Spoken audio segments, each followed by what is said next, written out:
Hello guys, आज हम chapter 6 lines and angles का एक्सरसाइज स्टार्ट करेंगे 6.2। ठीक है, 6.2 में हमें फर्स्ट क्वेश्चन दिया है। तो उससे पहले मैं बोलना चाहूँगा, जो मैंने इसकी इंट्रोडक्शन में आपको लाइन्स और एंगल्स के बारे में इंट्रोडक्शन दिया था, तो आपने वो वीडियोस देखी?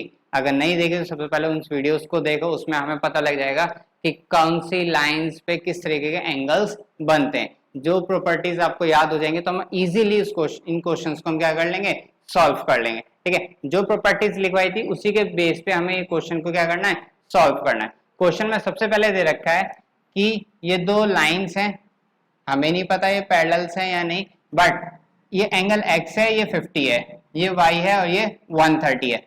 हमें प्रूफ करना है कि ए बी और जो सी डी ये लाइन है ये क्या है, पैरेलल है। यहाँ पे सीधे सीधा हमें प्रूफ करना है, प्रूफ दैट जो ए बी है वो पैरेलल है किसके, सी डी के। ए बी जो है वो किसके पैरेलल है, सी डी के। ये प्रूफ करना है। अब यहाँ पे देखो, मैंने इंट्रोडक्शन में बताया अगर दो लाइन कोई पैरेलल हो और उसमें एक ट्रांसवर्सल हो, क्या हो, ट्रांसवर्सल। ये दो लाइन पैरेलल है और ये हमारी क्या है, ट्रांसवर्सल है। तो देखो, ये वाला एंगल इसके इक्वल होता है, ठीक है, ये वाला एंगल इसके दोनों का सम क्या होता है, 180 होता है। ठीक है, ये वाला एंगल इसके इक्वल होता है। ठीक है, ऐसे ही ये सारे एंगल, ये वाला एंगल इसके इक्वल होगा, ये वाला एंगल इसके इक्वल होगा। तो इस तरीके से मैंने सारी प्रॉपर्टीज आपको बताई थी। आपको ये प्रॉपर्टीज याद होंगी तो हम इजीली कर लेंगे। ठीक है, अब यहाँ पे देखो, उसने बोला इन दो लाइंस को मुझे क्या करना है, पैरेलल प्रूफ करना है। पैरेलल प्रूफ के लिए क्या करना पड़ेगा, या x और y इन दोनों को इक्वल दिखा दो, क्योंकि ये क्या बन रहा है हमारा, z बन रहा है। बताया था अगर दो लाइन पैरेलल हो और z बन रहा हो तो ये दोनों एंगल आपस में क्या होते हैं, इक्वल होते हैं। ठीक है, अल्टरनेट इंटीरियर एंगल से। अब हमें क्या करना है, इसको उल्टा रिवर्स में चलना है। कैसे चलना है, रिवर्स में। तो इन दो एंगल्स को मैं इक्वल प्रूफ कर दूंगा। अगर ये दोनों एंगल हमारे क्या हो गए, इक्वल हो गए, तो इसका मतलब क्या जाएगा, ये दोनों लाइंस पैरेलल हैं। चलिए प्रूफ करते हैं। सबसे पहले ये दोनों एंगल का सम कितना होगा, angle x plus 50 is equal to 180 degree. इसको हम क्या बोलते हैं, लीनियर पेयर। लीनियर पेयर से दोनों एंगल का सम कितना होता है, 180 होता है। तो यहाँ से x की वैल्यू आ जाएगी 180, ये इधर प्लस में इधर क्या हो जाएगा, माइनस। तो x की वैल्यू कितनी आएगी, 130 डिग्री। 130 डिग्री यानी x की वैल्यू 130 डिग्री आ गई। अब यहाँ पे आते हैं, y भी हमारा क्या होगा, 130 डिग्री होगा। क्यों होगा, जब भी दो लाइन आपस में इंटरसेक्ट करती हैं, जब भी दो लाइन हमारी ऐसे क्या करते हैं, इंटरसेक्ट, तो इनके ये ऊपर वाले एंगल क्या होते हैं, इक्वल होते हैं। उसको हम क्या बोलते हैं, वर्टिकली अपोजिट एंगल। क्या बोलते हैं उसे, वर्टिकली अपोजिट एंगल। अब यहाँ पे देखो, दोनों के राइट हैंड साइड इक्वल है, तो ये भी हमारे एंगल क्या हो गए, इक्वल हो गए। ये भी 130, ये भी 130। तो इसका मतलब क्या हो गया कि x जो है, x is equal to y, यानी ये दोनों एंगल आपस में क्या हो गए, इक्वल हो गए। अब ये दोनों एंगल कौन सी प्रॉपर्टी बना रहे हैं, अल्टरनेट इंटीरियर एंगल। तो यहां पे बस लिखना है हमें, x and y make alternate interior angle property. ठीक है, कौन सी प्रॉपर्टी बना रहे हैं, अल्टरनेट इंटीरियर एंगल की। तो हेंस ए बी जो पैरेलल है वो किसके होगा, सी डी के। ठीक है, चलिए फिर नेक्स्ट क्वेश्चन देखते हैं। अब देखो नेक्स्ट क्वेश्चन हमारा सेकंड, उसने बोला A B parallel C D parallel E F, 1 2 3, ये तीनों लाइन आपस में क्या है, पैरेलल है। और ये एक लाइन हमें क्या दे रखी है, ट्रांसवर्सल दे रखी है। अब उसने बोला है वाई जेड का जो रेशियो है वो कितना है, 3:7।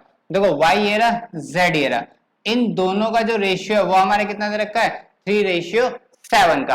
अब उसने पूछा find the value of x, मुझे x की वैल्यू फाइंड करनी है। ठीक है, अब यहाँ पे देखो, अगर मैं ये वाली लाइन भूल जाऊं, सीडी वाली, अगर मैं सीडी वाली लाइन को हटा दूं, तो देखो यहाँ पे कि z बन रहा है हमारा ये। ठीक है, ये ए बी जो है ई एफ के भी पैरेलल है। सॉल्यूशन में लिखेंगे हम, ए बी पैरेलल है किसके, ई एफ के। जब इस लाइन को मैं एक बार को हटा दी जाए तो A B parallel E F Q, तीनों आपस में एक दूसरे के क्या है, पैरेलल है। अगर ये नहीं होगी तो ये इसकी पैरेलल होगी। अब ये लाइन और ये वाली लाइन मिलके क्या बना रही है, अल्टरनेट एंगल बना रही है, अल्टरनेट इंटीरियर एंगल। तो यहां से मुझे क्या मिल जाएगा, x जो है वो z के क्या होगा, इक्वल होगा। x जो है z के इक्वल होगा, तो हम इसको क्या बोलेंगे, by alternate interior angle. Alternate interior angle की प्रॉपर्टी से मैंने क्या कर दिया, x और z को इक्वल कर दिया। अब यहाँ पे देखो z का रिलेशन हमें y से दे रखा है, अब z और x बराबर है तो मैं z की जगह पे x रख सकता हूँ, ये दोनों आपस में क्या है, इक्वल है। चलो लिखते हैं, यहाँ पे लिखें let y is equal to 3a।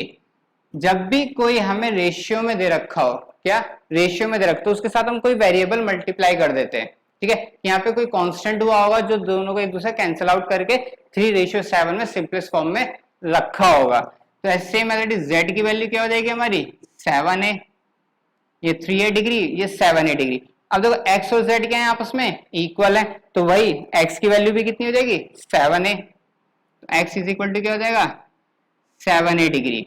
अब यहाँ पे देखो जब ये दो लाइन आपस में पैरेलल है और ये ट्रांसवर्सल है, तो इन दो एंगल का सम हमारा कितना होगा, 180 डिग्री। कितना होगा, 180 डिग्री। उसको हम क्या बोलते हैं, co interior angle, sum of co interior angles. तो यहाँ पे हम लिखेंगे x plus y is equal to 180 degree.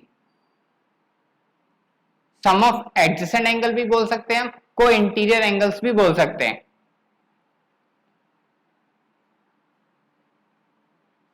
ठीक है। एडजेसेंट एंगल भी बोल लो या को इंटीरियर एंगल भी बोल लो। अब x की वैल्यू हमारी कितनी है, 7 है, और y की वैल्यू कितनी है, 3 है। तो यहाँ पे हम बस वैल्यू पुट करना और a की वैल्यू निकालनी है। ये कितना हो जाएगा, tan a is equal to 180। इससे कटेगा 18 बार में, तो यहाँ से a की वैल्यू मेरे को कितनी मिल गई, 18 डिग्री। कितनी मिल गई, 18। अब उसने बोला था find the value of x, क्या बोला था उसने, find the value of x। अब x की वैल्यू कितनी है, 7 है, तो x आ जाएगा हमारा, तो x is equal to 7 into 18। अब इसको मल्टीप्लाई कर दो, कितना आ जाएगा, 126। तो फाइनल आंसर हमारा कितना हो जाएगा, 126।